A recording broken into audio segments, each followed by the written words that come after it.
My ex-girlfriend left me over a misunderstanding, blocked me completely, and disappeared. Now she's back 7 years later with a shocking demand.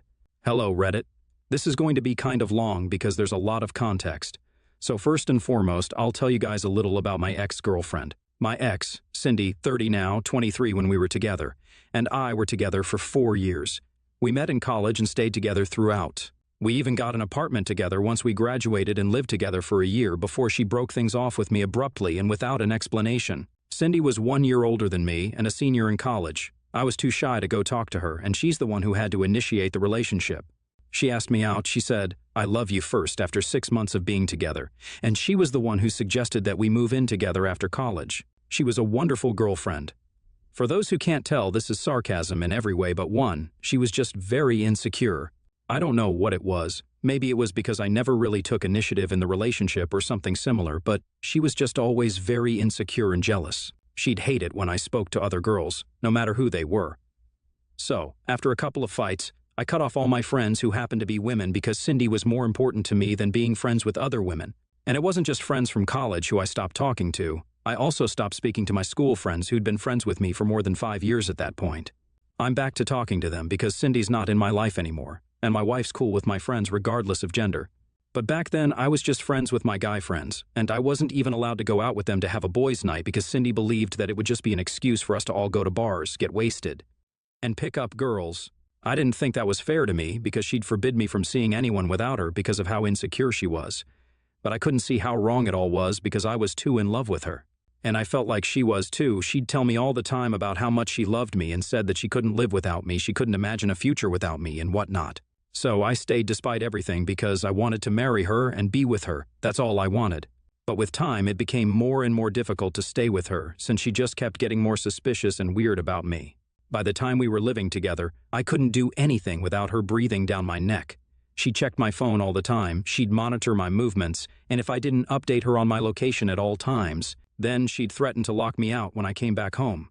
So by now, you guys have some idea about how toxic our relationship had turned by the time we broke up. I still somehow found it in me to stay with her, but then, surprisingly, she's the one who broke up with me, and it was over something insane because it was just a small misunderstanding that led to our breakup. One day, my sister visited me without announcing her visit, which she usually did to make sure Cindy didn't suspect me and think that maybe I was having other girls over. Cindy wasn't at home when my sister Lauren, 33 Fahrenheit, dropped by. She was at a friend's place because she was allowed to meet her friends, and I wasn't allowed to suspect her. Anyhow, Lauren surprised me by dropping in unannounced, and I was so surprised to see her that I didn't even text Cindy to tell her that Lauren had come over, which I would have usually done. We got to talking, and we spent around 2 hours together at home. But then all of a sudden, she received a call from her boss and had to leave to go back to work urgently. The thing that caused my breakup was, unfortunately, the lipstick that Lauren left behind. She had taken it out to reapply it before she headed back to work. She was in a rush to leave, so she forgot it on the couch, and it was so small that I didn't notice it either. Then Cindy came back home a little after Lauren left, and she seemed happy until she found the little lipstick. I still remember it as clear as day. She sat on the couch and sprang back up as soon as she sat, then grabbed the lipstick that she'd sat down on. And I instantly knew that I was screwed because there was no way in hell that she was going to let this one slide. I tried to downplay it and told her the truth instantly. I told her that Lauren had come over to visit during her lunch hours and she'd taken out the lipstick to reapply it because she had to go back to work. I explained that she was rushing to go back home, so she'd forgotten to put it back in her purse. But just as I expected, Cindy didn't buy even a word of what I told her for a couple of reasons. Like I said, she brought up that Lauren usually texts Cindy and me both in the group chat that has the 3 of us before she comes over. She hadn't done that this time. And secondly, she thought that it was very unlikely that Lauren would take out her lipstick to reapply it in our house because my sister wasn't really one for makeup. She was convinced that I'd had another girl over and absolutely flipped out. And when I say flipped out, I don't mean it lightly. She really went psychotic, started screaming at me, cursing at me, and randomly started throwing things to the floor. First, she went for the cushions. Then she threw some books to the floor while raging at me. But then it crossed a line when she grabbed the TV remote and threw it right at me. I ducked and managed to avoid it, but I knew that I needed to get the hell out of there. So I ran to our bedroom and locked myself in. I didn't have my phone with me, so I couldn't call anyone for help, and I just had to stay there by myself for like an hour while she went on and on about how I had betrayed her. She was screaming like a banshee outside the room, and I'll say that I was pretty scared.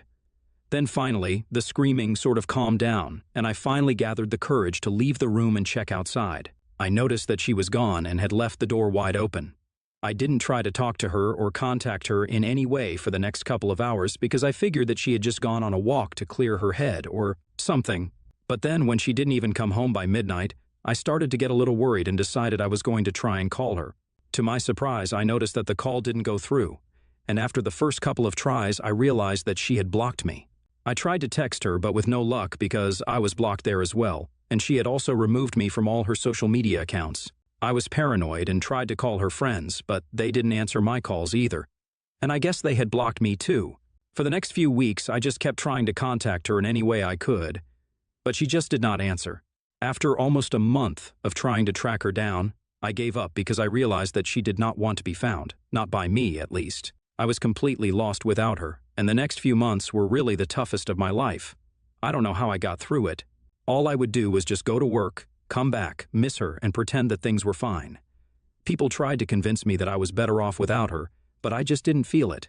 I moved out of that apartment after a year. I tried to stay there because I thought that if Cindy ever came back, she would be able to find me if I remained in that apartment. But after I moved out and had a new address, I gave up any hope of reconciling with Cindy. We never got any closure, and that was my biggest disappointment so far. I was pretty depressed and tried not to talk to women after my breakup because I didn't want to feel like I was betraying Cindy. That changed when I met my current wife, Amy, 27 Fahrenheits. She was a colleague at work and she was really sweet to me when I was new, and not just me, but she was sweet to every single person in the office. She was beautiful, intelligent, and had a brilliant personality. So despite my best efforts, I couldn't help but fall for her within a few months. I had promised myself that I would never put myself through another relationship again after Cindy, but that all changed when I met Amy. We've been together for almost 4 years and have been married for 2 now. I'm at my happiest with her, and I had honestly totally forgotten about Cindy, until recently when she made a sudden reappearance in my life. 7 years had passed since our breakup, or rather her just walking out on me like I meant nothing to her, just over a petty misunderstanding. Last weekend, my wife and I were just chilling at home when she suddenly rang our doorbell. I was the one to open the door, and before I could even register what I was. Seeing in front of me, she dragged the little boy, around 7 years old, right in front of me and demanded that I pay 7 years of child support immediately. She completely tore into me before I even had a chance to speak and started yelling at me about how she had spent the last 7 years of her life trying to track me down so our son could finally have a father.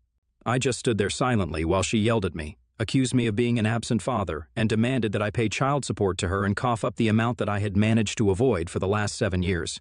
I had no idea how to respond to any of that and just stood there like an idiot while she continued to scream at me. Obviously, it was not my fault. I had even waited for her to come back for 1 year after she had left abruptly. She was the one who had abandoned me and our relationship, and I was 100% sure that it was not even my son who she brought along with her. The reason I was not saying anything was because I was literally too shocked to say a word.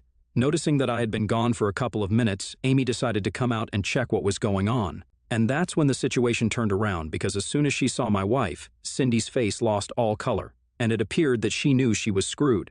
At the time, I was not aware of what was happening, but all I knew was that Cindy was not okay when she saw my wife, and even Amy seemed really surprised to see Cindy there. Before I could say anything, Amy and Cindy started arguing, and I couldn't make out what they were yelling at each other about. But I knew that things were bad, and they already knew each other from before. They were at each other's throats, verbally attacking each other and calling each other every derogatory name in the book. And I stood there like a silent spectator along with the other little boy, trying to figure out what was going on. Then finally, Amy brought out the big guns and said that if Cindy didn't leave, then she was going to call the cops, and that would not be good for her. Cindy did not look happy about it, but ultimately she left after shooting us both dirty looks and cursing us out some more. When she heard that Amy threatened to call the cops again, and I'm not even kidding, Cindy literally made a run for it. She grabbed her son as soon as Amy mentioned the cops and got out of there as quickly as she could. I had no idea what just happened, but I figured that Amy would tell me everything after Cindy left. Now, this is where things took a really weird turn because as soon as Cindy left, Amy turned towards me and started screaming at me, saying things like, "How could you do this to me? And I can't believe you hid this from me." I still didn't say anything and just stood there looking at her really confused because that's how I felt. I was really confused. And the things she was accusing me of also did not make any sense to me. She was acting as if I had hidden my relationship with Cindy from her on purpose or something, but I had not done that. I'd always been very open with Amy and told her everything about my ex, so I did not understand why she was reacting the way she was. The only thing that I hadn't done was show her a picture of Cindy ever. But that wasn't on purpose. It was mostly because I had lost my phone before I moved into my new house, and it had all my pictures with Cindy on it. So when I lost that, I lost a lot of pictures that I had with her. I had also deleted most of my pictures with her off my social media because it was a very painful reminder of what our relationship used to be and how she had just disappeared without an explanation. So to sum it up, I deleted my pictures with her on my social media, and then I lost my phone. So I lost all the pictures that I had with her because I hadn't backed them up anywhere else either. I never tried to get them back because I just thought that it was a good thing that I didn't have any pictures with her anymore, since it just meant one less thing that would remind me of her. Sure, we had a couple of group photos that were still up on my friends' social media accounts, but I made them take it all down because I didn't want to see myself with her anymore. I would have shown those pictures to Amy had she ever asked for it, but she didn't. And it just seemed like too much work to go digging for group photos or photos of me and Cindy to show to Amy when she didn't even seem interested in seeing the woman, so I never got around to showing Amy how Cindy looked. After that incident, Amy said that she wanted to leave and go live with her parents for a while so that she could cool down and clear her head before she came back. In spite of me begging her to stay, she still left because she said that she just did not want to be in the same room as me for a while and really needed her own space to deal with this. I didn't even know what this was because she did not give me an explanation, and it just felt like a repeat of whatever had taken place with me and Cindy. I was devastated for that entire day, and it wasn't until the next day that I finally made some calls to try and figure out what exactly was going on. I called her parents first, but they told me that I should have told them about Cindy before instead of just springing it on her like this. They fried me for a while and then disconnected the call without giving me any explanation. So then I called Amy's oldest sister, my sister-in-law, who was the only other person likely to have an explanation. I was completely lost, and she was my last hope. So when she answered my call, I wasted no time in explaining what had happened, and that's when she told me the real story of how Amy and Cindy knew each other. Apparently, Cindy and Amy were cousins. Cindy's real name was Cinia. They're not her real names. I'm just using similar examples, which was something I had never used to refer to her, which is why Amy had never made the connection. Apparently, Cindy had always been a big bully who had pretty much ruined Amy's childhood. Things had been bad between them for a while, but it all came to a head on Amy's 18th birthday. Cindy hooked up with Amy's longtime boyfriend of almost 3 years. My in-laws were pissed, and Amy's mother, Cindy's mother's sister, got into a huge fight over Cindy's behavior. Obviously, both parents took their own kid's side, and so their family stopped speaking to each other. They were completely cut off from one another. But the bullying did not end there because Cindy decided that she was going to take revenge on her cousin by spreading nasty rumors about her online. It got to a point where their parents had to get involved all over again, and this time Cindy finally decided that she was going to leave Amy alone, but only because her parents had told her to cut it out. That was the last time the two cousins spoke to each other, and finally they met about a couple of days ago because of me. After the phone call with my sister-in-law, I finally figured out why Amy had been so mad when she saw Cindy at our door. Apparently, the meeting with Cindy, or Cinia as Amy knew her, had brought up painful memories for both of us. I spoke to her after that phone call, and I guess my sister-in-law must have talked to her because she finally talked to me instead of just letting the phone ring. I told her that I understood where she was coming from, but it wasn't exactly my fault that we hadn't been able to find out about this common link between us. Mostly because she'd never asked or shown an interest in Cindy, and rightfully so, since it was all in the past anyway. And she was the future for me. Had she asked me about Cindy even once, then I would have instantly shown her a picture, and we wouldn't have had to wait for so long to find out about this connection between us. I tried to explain my side of the story to her rationally, but for some reason, she still thinks that I am the bad guy here, and that I should have known more about my past relationship so she would have asked me about it as well, and then we would have been able to uncover this sooner. I just couldn't see how any of this was my fault, and I told her so as well. So she got really mad at me and stopped speaking to me after telling me that I was being stupid and self-involved. She then told me that she had a horrible history with Cindy, and she expected me to understand and respect that, to which I replied that I had a horrible past with her as well. But I didn't see Amy trying to be understanding of that. I guess that really offended her because she told me that I won the Olympics for having the worst past ever, and then she hung up.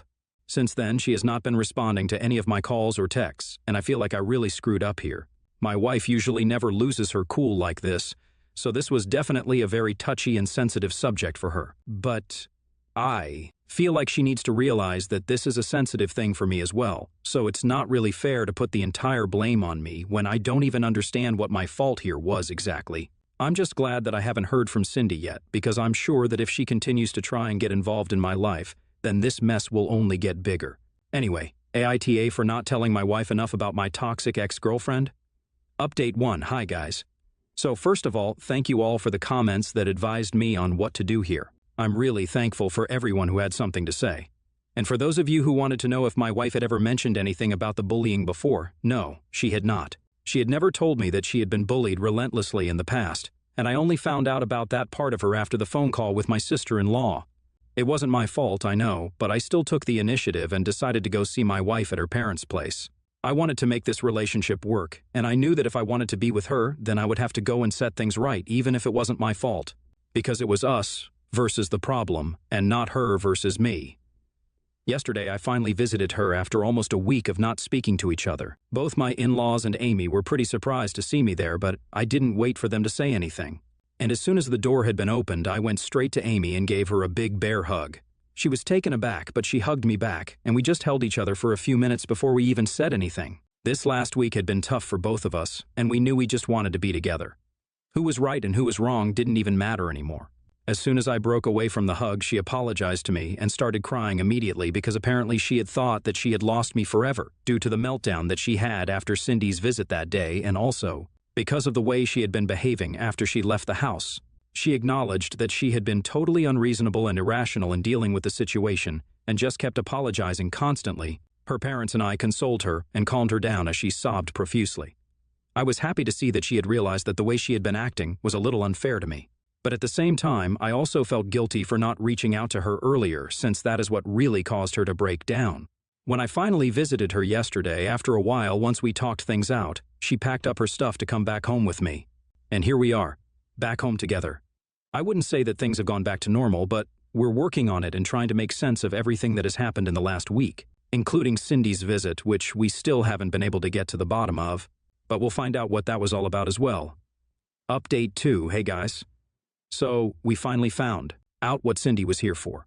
No prizes for guessing that it was for money, which she had made very clear to us as soon as she arrived by demanding that I pay child support for a kid that barely seemed or felt like my own. Amy and my sister-in-law made several phone calls to get to the bottom of what was happening with her, since their families were not on speaking terms and hadn't been for several years. And they found out that the kid was not mine, obviously, but she had been dating some guy for a couple of years. In fact, I think she had even been two-timing me for the last couple of months of our relationship. I don't have any proof for it, but it would sure make sense because she broke up with me over something really petty and then just cut me out of her life randomly like I was nothing to her. So it would add up if she had already had another guy lined up to take my place after she broke up with me. She was probably already pregnant by the time she left me, and she just needed a way out. The incident with my sister was the most convenient way for her to leave. Most people in her family were aware of her relationship with the other guy, but I was forbidden from speaking to her family unless she was with me. So I never found out about it, and never would have had she not made the terrible decision of showing up at my doorstep just to intimidate me into giving her money. As it turns out, the other guy had dumped her a couple of months ago, and since she had quit working after she had met the other guy and had her baby, she didn't really have any savings of her own and was running short on money. He'd done the same thing to her that she had done to me, just disappeared without any explanation. And now she was struggling to make ends meet. Her parents had refused to help her because they wanted to save enough to retire, and they wouldn't be able to do so if they started supporting her and her kid all of a sudden. Which is just crazy selfish, but it explains why she was so desperate. None of her family has heard from her after she ran into Amy at my house, but I'm sure that somebody will find her and either try to help her or just report her to the cops. Because from what I'm hearing, she has already been scamming a few people out of cash. Now, these are all just rumors, but they might as well be true because after what she tried to pull with me, I wouldn't really put it past her. Update 3. So, it's a late update, but Amy and I have decided to join couples counseling as well as individual therapy because I don't think we are dealing with her past as well as we thought we were. Just one appearance from Cindy had sent our lives crashing and burning. We couldn't let that happen again, so that's why we made the decision that we made. As for Cindy, we heard from a couple of relatives that she was now living with another guy whom she had met online just a few days ago. But he was already smitten with her and had offered to let her move in. Her parents were inconsolable because of how she had been acting, and even more so as she had told them that they were not allowed to meet their grandson anymore. Not to take her side, but honestly, what were her parents even expecting? They had turned her away when she needed them, and now they expected her to just be fine with it? That's just ridiculous. They had always enabled her behavior, be it with me or with Amy. Her parents weren't pleasant people, and clearly neither was she. The apple doesn't fall too far from the tree, and she's living proof of it. Amy and I just feel bad that the poor kid has to suffer the consequences of her bad decisions.